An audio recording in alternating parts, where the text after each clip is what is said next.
ድራማ ክፍል 24 ተለቀቀ። ሰላም ጤና ይስጥልኝ ውድና የተከበራችሁ አድማጭ ተመልካች ቤተሰብ እንደምናላችሁ ባላችሁበት ሰላማችሁ ብዝት ይበል። ለዚህ ቻናል አዲስ ናችሁ ቻናሉን ሰብስክራይብ በማድረግ ቤተሰብ ይሁኑ። ነባሮች ላይክ ሼር አትርሱ ማለት ነው።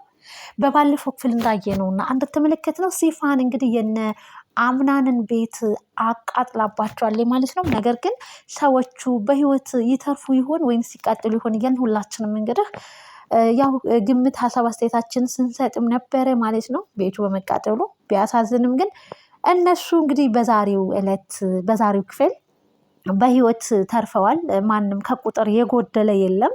ቤቱና የዛ ቤት ያው የአምናን ታሪክ ያው ቤቱ ነው የተቃጠለው። በዛም ደግሞ እጅጉን በጣም አዝኗል ማለት ነው። አምናን ስቅስቅ ብሎ አለቀሰ።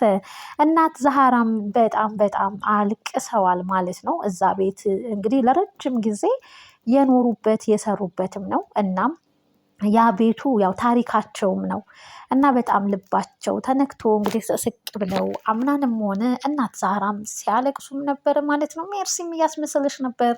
እሷም እንግዲህ ሰዓቱ ገረፍ አድርጓታል። ፊቷን የተለበለበ ጀበናም አስመስሏታል ማለት ነው። በሚያሳዝን ሁኔታ እንግዲህ ያው የቤት ችግር የለባቸውም ያለው ማማሩ ይባላል እና አምናን ወደ አያቱ ቤት አምርቷል ማለት ነው። አያቱ እንግዲህ ኑሯን በውጭ ዓለም ያደረገች ብትሆንም ነገር ግን በዛ ቤት ተከስታለች ማለት ነው። እናም እንግዲህ በሀዘን ቆዝመው በተቀመጡበት እንዲሁም ደግሞ የአምናን የአያትየዋን ቤት ሊለምዱም አልቻሉም ሁሉም ማለት ነው። ነገር ግን በሂደት የማይለመድ ነገር የለም። ሁሉም ነገር በሂደት ይለመዳልና አሁን ላይ እንግዲህ ኑሯቸውን በአምናን ሀያት ቤት አድርገዋል ማለት ነው። የአምናንም አያቱ እንግዲህ ተከስተዋል ማለት ነው።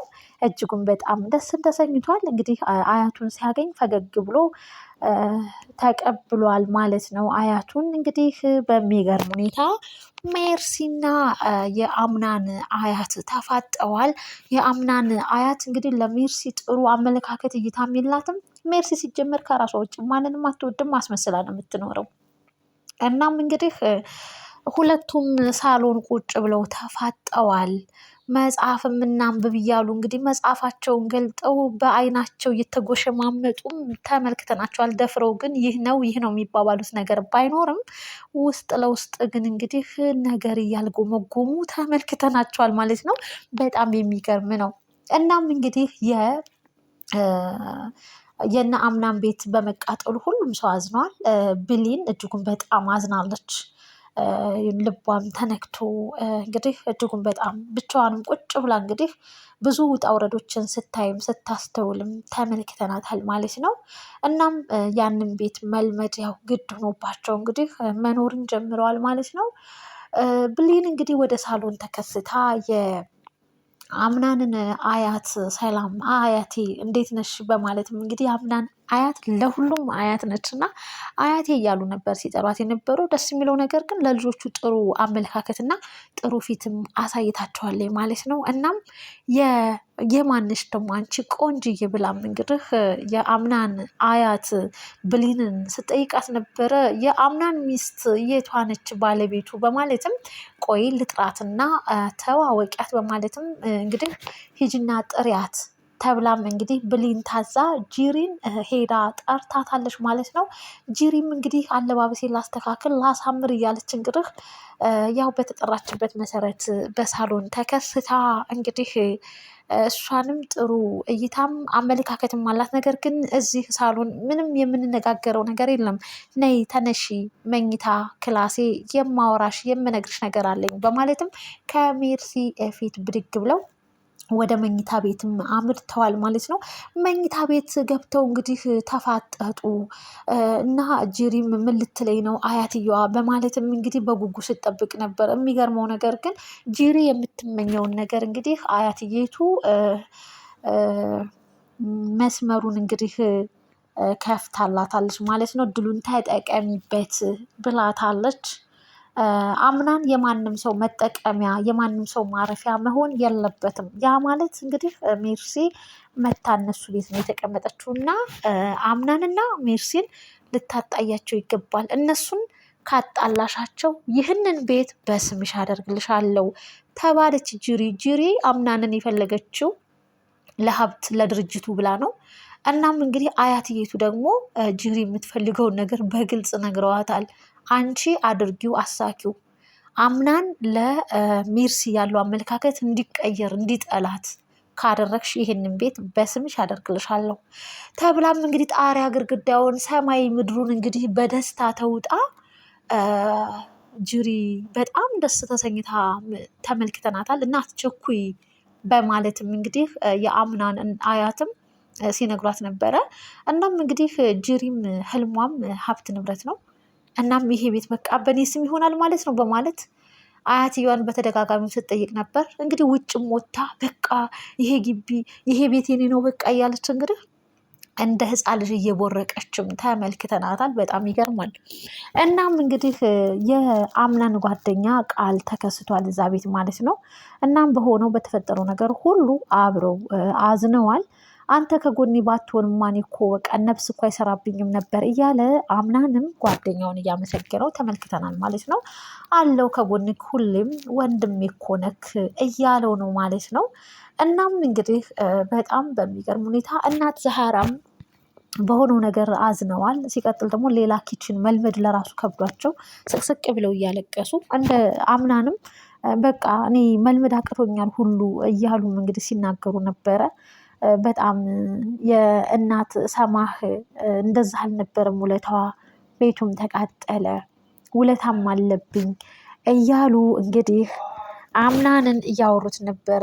እናት ዛህራ ታዲያ ለእኔ እናት አትሆኝኝም እንዴ በማለትም ሲጠይቃት በሚገባ ለምን አልሆንክም እሆንሃለሁኝ ልጄ እያሉም እናት ዛህራ እንግዲህ አምናንን ሲያበረታቱትም ተመልክተናል ማለት ነው። እንግዲህ በጣም በሚገርም ሁኔታ እንግዲህ ሲፈን አብራ እያለቀሰች ስታስመስል ነበረ።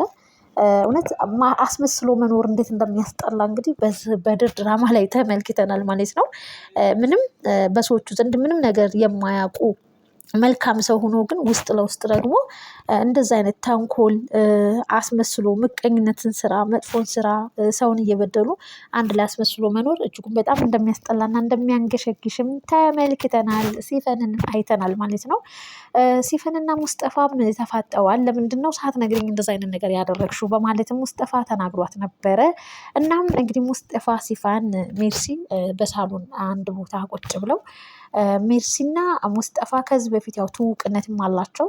እናም እንግዲህ ለሲፋን አዲስ ነው የነሱ መተዋወቅ እና ተጠራጥራቸዋለች። ነገር ግን እንደደብቋትም ገብቷታል። ግን ይህን ነገር መድረስ አለብኝ ብላለች ሲፈን ማለት ነው። እናም በሚገርም ሁኔታ ብቻ ሁሉም አንድ ላይ እንግዲህ አርፈዋል ማለት ነው። ኑሯቸውንም በአያትየዋ ቤት አድርገዋል። ሌላው እንግዲህ አሁን ላይ ጅሪ በጣም ደስ ተሰኝታለች ማለት ነው።